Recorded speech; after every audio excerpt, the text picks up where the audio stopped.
நம்மளை வந்து ரெண்டாவது நாள் ட்ரைனிங் பார்த்தீங்கன்னா ஸ்டியரிங் கண்ட்ரோலு. ஸோ வந்து குறிப்பிட்ட ஒரு 500 மீட்டருக்குள்ளே போயிட்டு ரிட்டர்ன் வருவோம். தம்பிக்கு அந்த ட்ரைனிங் தான் கொடுத்துட்ருக்கோம். எடுக்கலாம்ப்பா. ஃபஸ்ட்டு கியர் போட்டு சொன்ன மாதிரியே.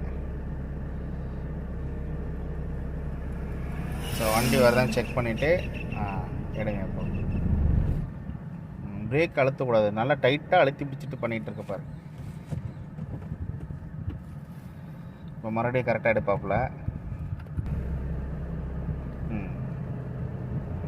Okay, super. எட்ஜு டு எட்ஜும் வந்து திருப்பக்கூடாது ஸ்டேரிங்கு, அதனால தான் ஆஃப் ஆகிறது. வண்டி எடுக்கல பார்த்தியா? ஓகே. இப்போ வந்து 3வது ட்ரை பண்ணுறாரு, 3வது வாட்டி. ஸோ கரெக்டாக ரொம்ப எட்ஜ் வரைக்கும் பண்ணாதானே, கொஞ்சம் பண்ணிவிட்டு. Okay, super super super. இன்னும் கொஞ்சம் கூட முன்னாடி போகலாம். இன்னும் நிறைய இடம் இருக்குது. இன்னும் போகலாம். இன்னும் கூட கொஞ்சம் போகும். ஓகே, போதும். இப்போ அதை பாருங்கள், அப்படியே அந்த சேம் டைம் வண்டி வருது. ரிவர்ஸ் போட்டு எடுக்க போகலாம்.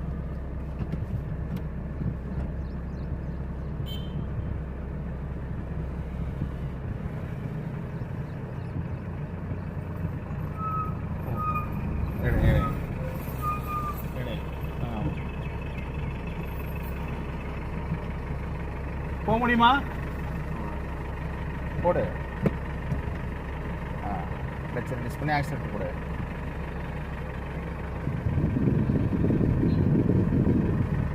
போடு நல்லா.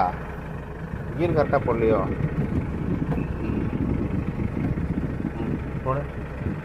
நல்லா லெஃப்ட் இருக்கு. லெஃப்ட் திருப்பணும். சரிங்க. வா ஃபுல்லாக. ஓகே, போதும். இப்போ ரைட்டு, ஃப்ரண்ட் கீரை போட்டு ரைட்டு திருப்பிக்கோ. ஃபஸ்ட்டு கீரை எடு. அவ்வளோதான். சூப்பர். நேராக இப்போ ஸ்டேரிங் நேராக. Okay, super. இது வந்து கண்டினியூவாக இன்றைக்கி வந்து பண்ண போகிறோம். ஸோ இது நல்லா பக்காவாக அவர் வந்து